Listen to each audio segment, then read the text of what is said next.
이원재 끝내주는 경제, 오늘 남재작 한국정밀농업연구소 소장님 모셨습니다. 대파 이야기 좀 살펴보려고 합니다. 네, 안녕하세요. 어서 네, 오세요. 안녕하세요. 아니 농업 전문가로서 이렇게 대파가 선거 국면을 막 뒤집는 전국적 이슈가 된 거에 대해서 어떻게 보세요? 사실 좀 심경이 좀 복잡합니다. 이걸 기뻐해야 될지 아니면 이거 안타깝게 생각해야 될지 뭐라고 말하기가 좀 어렵게 돼버렸지 않습니까? 이미 정치적 소재가 돼버려가지고 대파라는 농산물이. 그러니까요. 이번 국회의원 총선거 오늘 사전 투표일인데 네. 좌파, 우파, 대파 이렇게 3파전이라는 얘기도 있고 대파가 이길 것 같은 느낌입니다. 대파가 이길 것 같아요. 네. 투표는 혹시 네, 아침에 이제 아침에 가족들하고 벌써 같이 하고 왔습니다. 오셨군요. 네. 6.56% 안에 드시는군요. 지금까지 네. 6.56% 하셨다. 예, 영광스럽습니다. 여러분들 남재작 소장님 따라 배우시기 바랍니다. 본격적으로 한번 짚어보도록 하죠. 대파 가격은 일단 지금 어떻습니까? 정부에서 뭐 물량도 많이 투입한다고 그러고 있는데. 지금은 뭐 소비자 가격은 한 2,000원 선대에서 왔다 갔다 하면서 물론 875원 대파가 여전히 있긴 하지만은 네네. 평균적으로 한 2,000원대에서 유지되고 있고 상당히 안정됐다고 할 수 있습니다. 이건 한 2년 전 가격하고 비슷한 수준이거든요. 네, 그렇게 볼 수 있습니다. 안정되고 있다. 그러면은 정부의 정책이 좀 효과가 있었다. 이렇게 볼 수 있는 건가요? 확실하게 이제 근데 도매 가격까지 안정시킨 건 아니고요. 네네. 도매 가격 자체는 계속 약간 높은 수준을 유지하고 있거든요. 지금 이제 물량이 출하가 늘어나니까 도매 가격도 조금 떨어지고는 있는데, 네. 근데 이제 소매 가격 자체를 낮춰버리니까 네네. 시장에서는 그러니까 도매 가격이 소매 가격보다 더 낮은 상황이 벌어진 거죠. 도매 가격이 소매 가격보다? 네, 그죠. 원래는 소매가가 높아야 되잖아요. 네네네. 도매 가격이 높아졌다는 말씀이시죠? 네, 지금 현재 그런 상황이죠. 지금 도매가가 더 높아졌다고요? 네네, 그러니까 그렇습니다. 정부가 보조금을 주니까 네, 소매 가격에서 이제 보조금을- 할인을 해주니까 네. 할인해주니까 도매가보다 낮아져 버린 거죠. 그러면 비싸게 사서 싸게 팔고 있다. 그게 이제 정부 예산이 그 갭을 메꿔주고 있는 거고요. 사실 이런 거는 지난해 한 연말 정도부터 한 10월 정도부터 계속해서 기후가 안 좋았잖아요. 네네네. 그러니까 정부가 뭐 물가 안정을 위해 가지고 계속 시장에 개입해 온 게 아닌가. 왜냐하면 도매 가격하고 소매 가격이 거의 비슷하게 가고 있거든요. 네네네. 그럼 그럴 수가 없잖아요. 그렇죠. 네. 근데 그러면 대파하고 사과 같은 거는 이제 굉장히 지금 이슈가 됐기 때문에 정부에서 막 대책 발표하고 그랬는데 이렇게 되면은 특정 품목에 정부 돈이 막 들어가잖아요. 그러면은 좀 문제가 생기지는 않나요? 그래서 정부가 이제 원래가 이 정부의 물가 관리를 하는 게 헌법에 그렇게 하라고 되어 있고요. 이게 법률로도 이렇게 다 규정이 되어 있습니다. 왜냐하면 네네네. 서민 생활이 워낙 중요하니까. 그러니까 정부가 자기 역할을 하고 있는 거죠. 네. 그러고 있는데 그렇다고 농산물이 굉장히 다양한데 모든 품목을 다 물가 관리할 수는 없잖아요. 네네. 그러니까 중요한 품목만 이제 관리를 하는 거죠. 그 중에는 이제 파, 양파, 뭐 사과 뭐 이런 것들 있잖아요. 감자, 이런 마늘 이런 것들이 이제 건고추 같은 것들이 중요한 품목이고 배추 같은 것도요. 이걸 항상 이제 시기가 되면은 안정적으로 관리를 하고 그러니까 다른 품목은 이렇게 뛰더라도 뉴스가 안 되는데 이들 중요한 품목은 뛰면 뉴스가 되기도 하고 네네. 또 정부가 개입해서 안정시키기도 하고 그러고 있습니다. 그렇군요.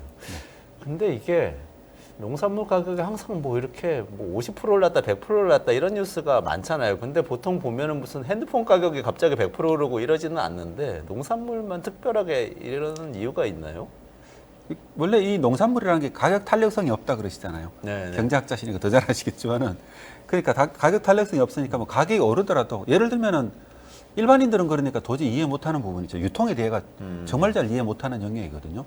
상인들 말씀을 들으면 도매시장에 있는 게 5%만 물량이 부족해지면은 가격이 2배가 뛰기도 하고요. 5%만 남으면은 이게 절반값으로 떨어지기도 한다면 순간적으로 그렇게 바뀐다는 거죠. 그러니까 농산물이라는 거 가격 원래 변동성이 굉장히 크다. 이건 공급 부족에 따라 가지고 그러니까 많은 분들이 그러니까 소매 가격과 도매 가격 차이가 많이 나고 이런 경우를 보면서 예를 들면은 항상 소매 시장이 도매 시장보다 일정 부분 높을 거라 생각하지만 그렇지는 않다는 거죠.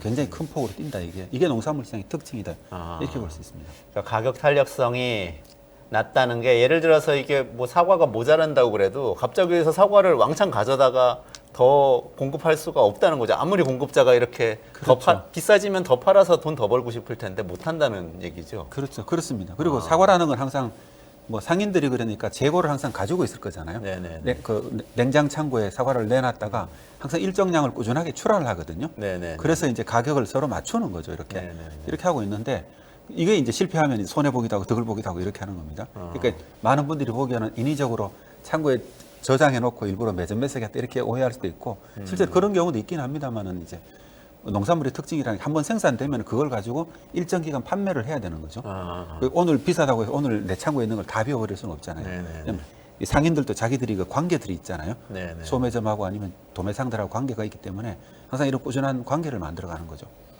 그리고 거꾸로 생각해 보면 또 사과값이 떨어졌다고 해서 네. 뭐 이렇게 5개 먹던 사과를 10개 먹게 되지는 또 않을 것 같은 생각도 드네요. 그쪽도 탄력성이 떨어질 것 같은데요. 그것도 그렇죠. 그래서 이제 그러니까 약간만 과잉되면은 음. 값이 뭐 절반 이하로 확 떨어져 버리고 항상 그러니까 농산물을 뉴스를 볼 때마다 폭등, 폭락을 따라가는 이유가 네, 항상 그럴 수밖에 없습니다. 아, 그게 저는 그러니까 우리 지금 대파하고 사과만 자꾸 얘기하는데 저는 사실 며칠 전에 그 아름다운 커피라는 데를 갔어요. 그 커피 공정무역 커피 하는 데잖아요. 거기 네. 이제 사장님하고 거기 대표님하고 얘기를 하는데 커피 원두도 그렇게 국제 시장에서 올랐다고 그러더라고. 그리고 또 카카오도 거긴 초콜릿도 아니 커피 초콜릿 하는데 엄청 올랐다고 그러더라고요. 네, 커피는 한 20% 가까이 올랐다는 것 같고요.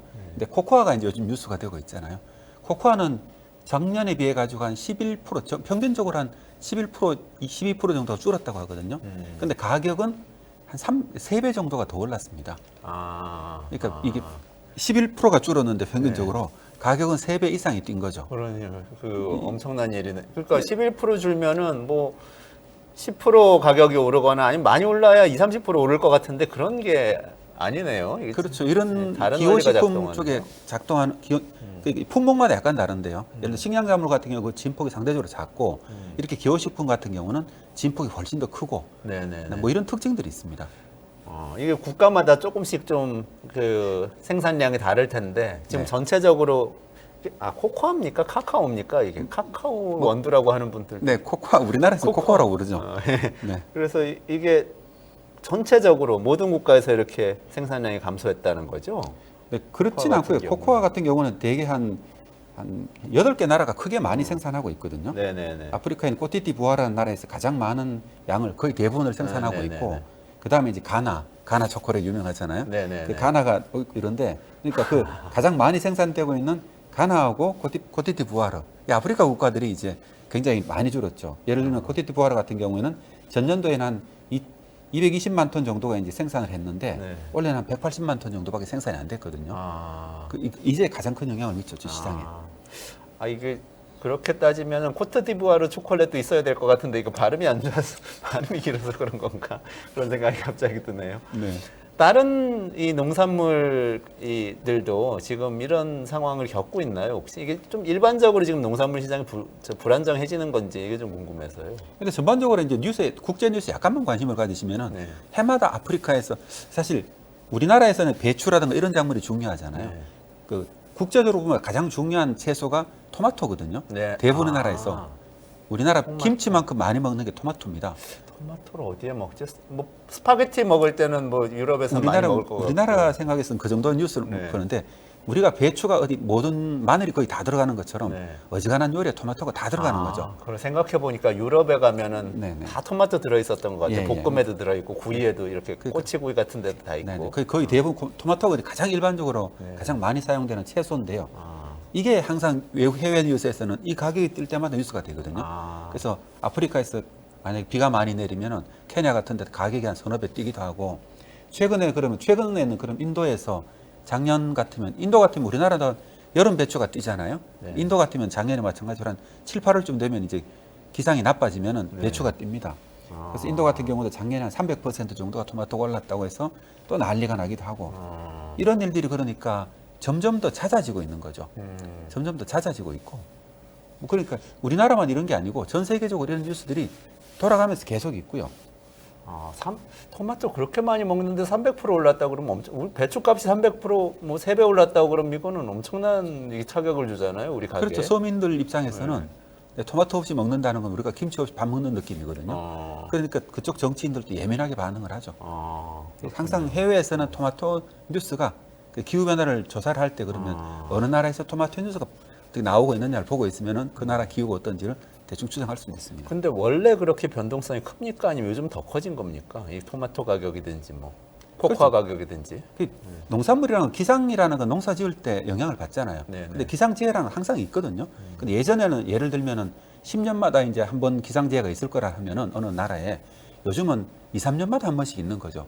그러니까 훨씬 더 자주 그 뉴스를 보게 되는 겁니다. 아, 그럼 기후 변화가 영향이 있는 거네요. 결국 영향을 미쳤죠. 아. 기후 변화가 그러니까 비를 너무 안 내려 가뭄이 들게 한다든가 네. 아니면 어떤 지역에 비를 너무 내린다든가 이게 특히 이제 그 크게 나타나는 게 뭐 엘니뇨 해냐 아니면 라니냐의 해냐. 그 라니냐에 뭐 예를 들면 비가 많이 오기도 하고 엘니뇨에 가물기도 하고 이런 식으로 이 대륙마다 약간씩 번갈아 나타나게 되거든요. 이런 현상들이 나타나는 거죠. 근데 그게 작년하고 올해가 이제 엘니뇨 해였잖아요. 네네. 슈퍼 엘니뇨 해였다고 할 만큼 기상재해가 여러 곳에 많이 나타났고요. 그게 우리나라에는 이제 이 요번 겨울에는 뭐 이렇게 비가 너무 많이 내리는 네. 흐린 날이 너무 많고 이런 걸로 나타난 거죠. 아, 그렇군요. 근데 그게 그냥 뭐 조금 춥거나 조금 덥거나 비가 많이 오거나 이렇게 지나가면 괜찮은데 예를 들어서 인도처럼 토마토를 굉장히 많이 뭐 서구에서 주식에 가까울 정도로 많이 드시는 거를 그 수확량이 줄어들어서 가격이 이렇게 3배 오르면 그러면 유럽 국가들도 영향을 받고 이렇게 되는 거 아닌가요?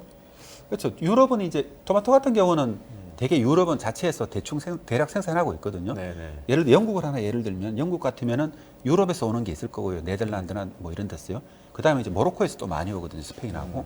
그러고 자국 내에 생산하는 게 있고 이렇게 구성이 되어 있죠. 그러니까 유럽 국가들은 이제 우리나라보다는 이제 물가가 오를 때 상대적으로 진폭이 적습니다.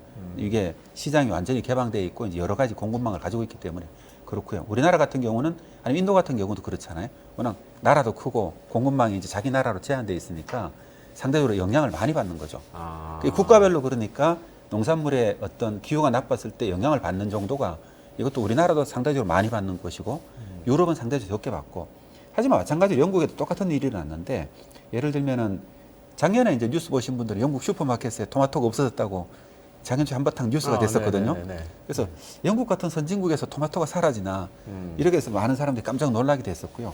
또 가격이 예를 들면 작년에 올해는 얼마 올랐나 하면은 올해 2월 기준으로 보면은 보통 예를 들면 한 200파운드 정도 톤당 200파운드 킬로그램당 약 200펜스 정도 하던 게 네. 요즘 같으면 300펜스가 넘었거든요. 그러니까 50% 이상 오른. 올랐네요. 네. 아. 이것도 그러니까 뭐 유럽은 그러니 상대적으로 우리보다 작게 오른 것뿐이지 그 나라 국민들 입장에서 볼 때는 또 엄청 오른 거죠. 여기는 뭐 대파 파동 같은 거 안 났나요? 토마토 파동 이런 거 정치적으로 뭐 핀치에 몰리고 이런 거 없나요? 영국도 그런 이 나라는 이 정도 일어나면 그러면 굉장히 그 큰 뉴스가 되는 거죠. 아, 그렇죠. 네, 그래서 네. 전국적인 이슈가 되는군요. 그런 네, 데서. 네. 근데 아까 말씀하신 거에 제가 다시 확인하고 싶은 게 선진국은 그래도 가격 진폭이 상대적으로 적은 편인데 그 이유는 수입선이 많아서인 건가요? 아니면 그렇죠. 유럽이란 나라가 그렇잖아요. 만약 유럽이 되게 선진국이고 네. 유럽하고 북미 정도가 있잖아요. 미국은 여자가 다 생산하니까. 유럽 같은 경우를 예를 들어 보면은 사실 유럽은 이 여러 나라들이 뭐 비교 우위라 그러잖아요. 어떤 나라는 네덜란드가 원해가 많고 어느 나라 스페인도 원해 작물이 많죠. 네네네. 그리고 아프리카에 있는 나라들이 또 원해 작물이 많이 이제 유럽으로 보내고 있고요. 자국에 생산하는 것도 있고. 그러니까 네네네. 유럽 내에서는 하나의 국가처럼 이동이 굉장히 많잖아요. 아, 이동이 많아서 네, 그러니까 어느 한쪽이 이제 탈이 나더라도 이제 그게 영향이 크지 않다는 거죠. 아, 작년 같은 경우 예를 들어서 터키에 좀 이게 토마토 생산이 잘 안 됐었거든요. 기후 나빠가지고. 네. 그래서 이게 터키가 이렇게 수출 금지 조치를 취했습니다. 네. 그 터키 토마토가 대개는 동유럽으로 가는데 네. 그럼 동유럽에서는 30~40% 뛰겠죠. 네. 하지만 이게 우리나라처럼 이게 2~3배 뛰거나 이렇게까지 가지 않는다는 뜻입니다. 아, 동유럽 국가들도 또 다른 나라 예를 들면 뭐 프랑스나 네네. 이런 쪽에서도 더 수입을 할 수 있으니까 네네. 결국 그러니까 수입선이 다양한 것이 가격 안정에 도움이 된다는 말씀으로 들려서 근데 현실적으로는 실제로는 그렇습니다. 아, 예를 들면 인도는 생산은 굉장히 많이 할 거 아닙니까? 그런데도 가격이 불안정하다는 게 조금 이해가 덜 가는 거죠 이제. 그럼 수입을 못해서 그런 거. 인도 같은 나라는 워낙 크잖아요. 하나의 네. 대륙이잖아요. 네네네. 그러니까 가격으로 얘기한 것도 지가 3배 올랐다는 건 인도 되게 북부 지방을 얘기하는 거고 네네. 남부 지방은 또 이제 또 다를 거고요. 네. 그리고 또 인도라는 나라가 원래 농업 대국이잖아요. 뭐 그러니까 하나의 그 대륙만큼 많이 생산하니까요. 그렇지만은 또 수요도 역시 마찬가지로 크니까 어쩔 수 없이 생겨나는 문제입니다. 아, 그렇군요. 그러면 이렇게 가격이 폭등하면 어떻게 누가 어떤 영향을 받는지 조금 설명을 해주시면 좋을 것 같아요. 지금 같은 경우에 우리는 소비자들이 마트에서 사는 가격이 너무 비싸졌으니까 그냥 마트 지원해서 소비자들 좀 싸게 사게 해주자로 이렇게 딱 초점이 이렇게 맞춰져 있잖아요. 근데 네. 소비자들 말고도 뭐 유통업자도 있고 농민들도 계시고 이런 다양한 이해관계자들이 있는데 다들 어떤가요? 사실 이렇게 가격이 갑자기 뛰어버리고 나면은 대부분의 여기에 그 이해관계자라 그러죠. 네네. 생산자가 됐든 유통하시는 분이 됐건 또 소비자가 됐건 다 피해를 보죠. 아. 소비자들은 뭐 값이 올라가니까 당연히 피해를 보고요. 네네. 그럼 농민들도 득을 보는 건 아니거든요. 왜냐하면은 이게 값이 올라갔다는 얘기는 뭐가 생산 공급이 덜 됐다는 얘기잖아요. 네네네. 그리고 덜 됐다는 얘기니까 뭐 그러면 이 또 대개 기후가 나쁘면은 농자재비도 많이 쓰거든요. 농약도 몇 번 더 쳐야 되고 노력을 많이 했는데 생산이 줄어들었거든요. 네네. 근데 농민 입장에서는 뭐 사과 같은 건 약간 저장해서 팔기도 하지만은 이 나머지 농산물들은 바로 수확을 해서 바로 이렇게 출하를 해야 되잖아요. 네. 저장을 할 수가 없으니까요. 아. 그러니까 이미 시장으로 가니까 가격이 조금 오르긴 했지만 실제로는 그 풍년이었던 해보다는 뭐 그렇게 이익이 없고 또 유통하시는 분들도 마찬가지로 또 마찬가지 영향을 또 받죠. 그러니까 많은 이 유통하시는 분들도 보면은 이걸 사재기를 해가지고 돈을 버시는 분이 없지는 않을 겁니다. 네. 근데 정부가 직접 개입해서 그걸 못하게 하고는 있는데 그런 게 있긴 하겠지만 대부분의 분들은 이 도매 가격하고 소매 가격 일정 수준 정도 벌어져 있어야 되거든요. 근데 도매 가격이 올라갔다 해가지고 소비자 가격이 바로 반영되기는 어렵거든요. 이 갭차가 줄어들면 마찬가지로 또 어려워지고 또 이걸 가장 피해를 많이 보시는 분이 누구냐 하면은 국산 농산물을 사가지고 식품을 만드시는 분들 있잖아요. 아, 가공하시는 가공하시는 분들요? 분들. 네네. 이분들 같은 경우는 그 이 제품이 올라가진 않잖아요. 그렇죠. 가격을 갑자기 올릴 수는 없죠. 그 농산물을 구입하기도 어렵고 네, 이미 네, 값이 너무 올라가지고 그래서 이분들이 현재 가장 큰 피해를 보고 있죠. 아. 그래서 전부 다 좀 정부에서 많은 지원을 해주면 좋겠다 하고 있는데 정부 예산이 줄었는지 좀 이렇게 저도 유통하시는 분들하고 이렇게 전화 통화를 해보면서 너무 어렵다는 얘기를 많이 하소연하시더라고요. 대파오로 그러면은 자영업자분들도 굉장히 힘드실 수도 있겠네요. 이렇게 대량으로 구매하셔야 대량으로 되는 구매하시는 분들은 그렇게 네. 그럴 수 있겠죠. 아, 그렇군요. 그러니까 이제 뭐 정부가 이런 게 직접 개입해가지고 네. 가격을 낮추고 있으니까. 아. 네. 아니 근데 농민들은 이게 가격이 너무 많이 뛰어도 뭐 얻는 게 없고 또 이제 풍년 나면은 폭락하잖아요. 폭락해도 그렇죠. 손해고 언제 도대체 언제가 제일 좋은 거예요? 사실 그러니까 농민이 돈을 잘 못 벌잖아요. 네. 그냥 좋은 해가 가끔 있긴 한데 네. 그러니까 농가 소득이 별로 좋지 않은 거고 네. 물론 영세한 그 구조도 있습니다만은 네. 항상 그렇죠. 그러니까 농민들 입장에서는 정부가 이제 만약 시장에 개입을 하잖아요. 네. 예를 들면은 생산량이 줄었으면 가격이라 좀 올라가지고 이제 이걸 소득을 좀 맞춰줘야 되는데 근데 정부 입장에서는 또 소비자 가가 너무 뛰니까 이게 10% 줄었다 해가지고 10%가 오르는 게 아니잖아요.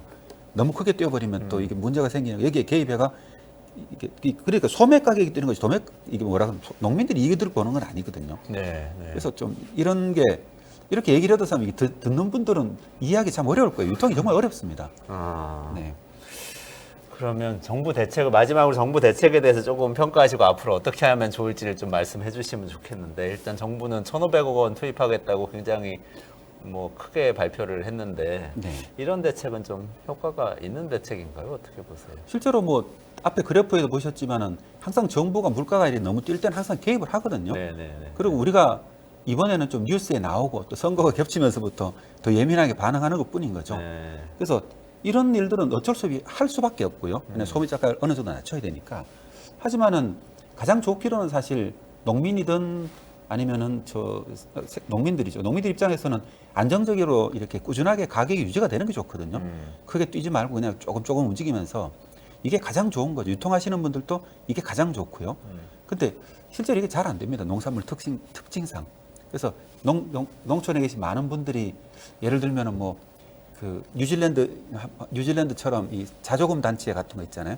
현지 유통 조직을 만들어 가지고 가격이 뛰었을 경우에는 이게 유통하시는 분들이 남는 수익을 다시 현지 조직 같이 만든 농민들이 만드는 거죠. 이걸 농민들이 돌려주기도 하고 그 다음에 또 출하량을 일정 정도 조절해 가지고 가격을 안정시키는 역할을 하고 이런 역할을 잘 해줬으면 하고 있죠. 실제로 이게 잘 안 됩니다. 이게 수십 년 동안 노력했는데. 이번에 정부에서 발표한 거 보니까 근데 정부가 좀 저장하는 기능까지도 하겠다는 내용이 거기에 있더라고요. 그게 좀 비슷한 거 아닌가요? 그래서 뭐 계획을 세워서 뭐 시장에 가격이 오르는 것 같으면 더 공급하고 걷어들이고 이걸 하겠다는 얘기가 그 안에 있던데요. 네, 그렇죠. 어느 정도는 다 하고 있습니다. 비축이라는 걸 하거든요. 네네네. 쌀도 비축을 하잖아요. 네네. 마찬가지로 배추나 양파 같은 것도 비축을 하고. 그래서 항상 이제 가격이 진폭이 있을 때마다 이걸 그 도매 시장에 내 가지고 이게 물가를 조절을 하죠. 이게 정부의 고유 기능입니다. 근데 사과 같은 경우는 이번에 한번 겪어보니까 대개 한 5% 정도 아니면 5%에서 한 15% 정도는 항상 이렇게 비축을 하거든요. 네. 그리고 있었는데 이걸 가지고 최대한 뭐 30%까지 늘리겠다는 거죠. 아. 그래가지고 좀 더 2030년까지요. 그래서 좀 더 이렇게 가격 변동에 대응할 수 있도록 하겠다. 네. 이런 거죠. 그러니까 새로운 건 아니고 이제 이거를 비축 물량을 더 늘려가지고 이게 늘리겠다. 네, 위기가 더 커지니까 이걸 좀 완화하겠다 그런 뜻으로 그런 뜻을 이해하시면 되겠습니다. 효과가 있을까요?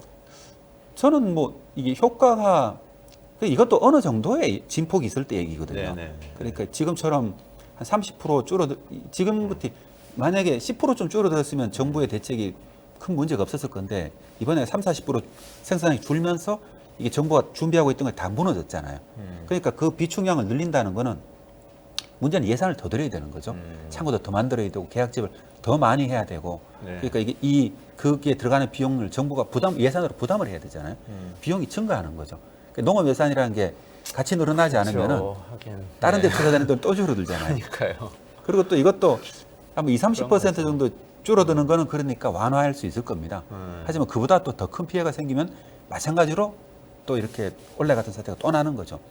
근데 이건 어쩔 수 없다. 이거는 우리가 그렇잖아요. 우리가 보험료를 무작정 내 가지고 우리가 먹고 살기 힘들어질 수는 없지 않습니까? 네, 그렇죠. 네. 그러니까 어느 정도까지는 이걸로 가지고 뭐 보충을 할 수 있지만은 이게 맞는 건 아니라는 거죠.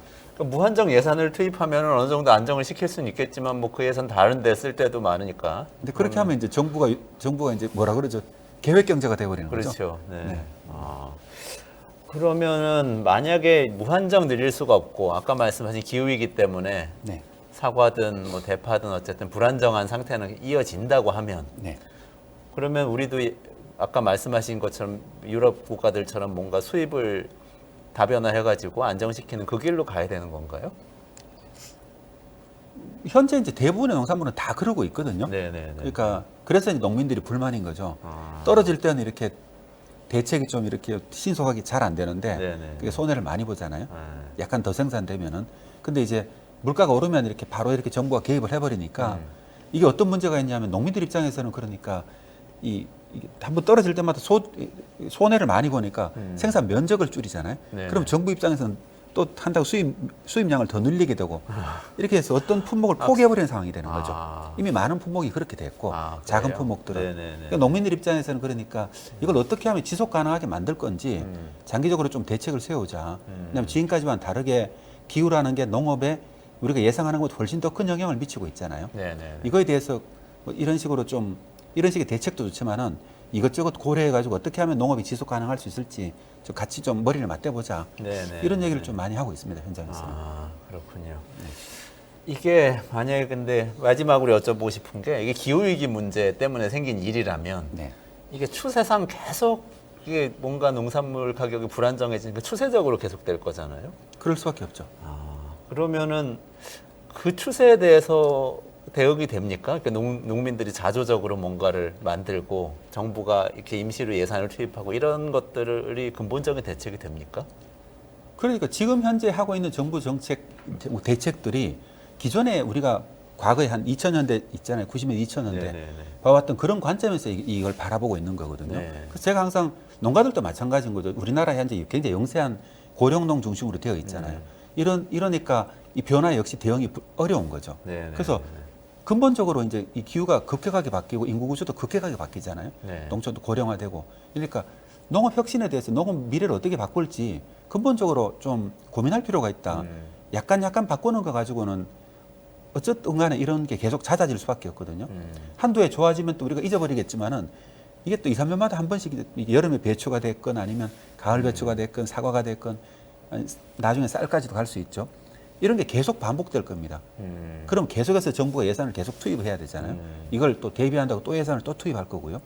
이런 게 계속 악순환이 일어나게 되는 거죠.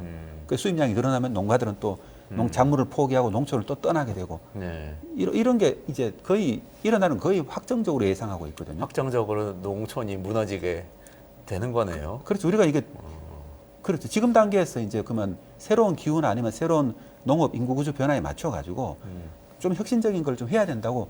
그래서는 농업 혁신이 지금 현재 굉장히 큰 농업 혁신이 필요하다. 네네네. 과거의 땜방식이 아니고 그렇게 뭐 얘기를 하고 있는 겁니다. 아, 좋습니다. 어쨌든 지금 대파값이든 사과값이든 총선 한번 치르고 지나가고 없어질 문제가 아니고 기후위기와 함께 계속될 것이고 이거 근본적으로 대처하지 않고 이렇게 좀 대증요법으로 대처하다 보면 농촌이 오히려 더 무너지게 될 거고 그게 확정적으로 예정돼 있다. 이렇게 말씀하시는 거잖아요. 네, 그렇습니다. 그러면은 대안이 필요할 텐데 다음번에 오셔가지고 그 대안에 대해서 꼭 말씀을 좀 부탁드리겠습니다. 네, 알겠습니다. 오늘 시간 관계상 여기서 마무리하고 네, 남재작 한국정밀농업연구소장님하고 대파 대란에 시작해서 기후위기 시대 농업 어떻게 해야 되는지 말씀 나눴습니다. 고맙습니다. 네, 고맙습니다.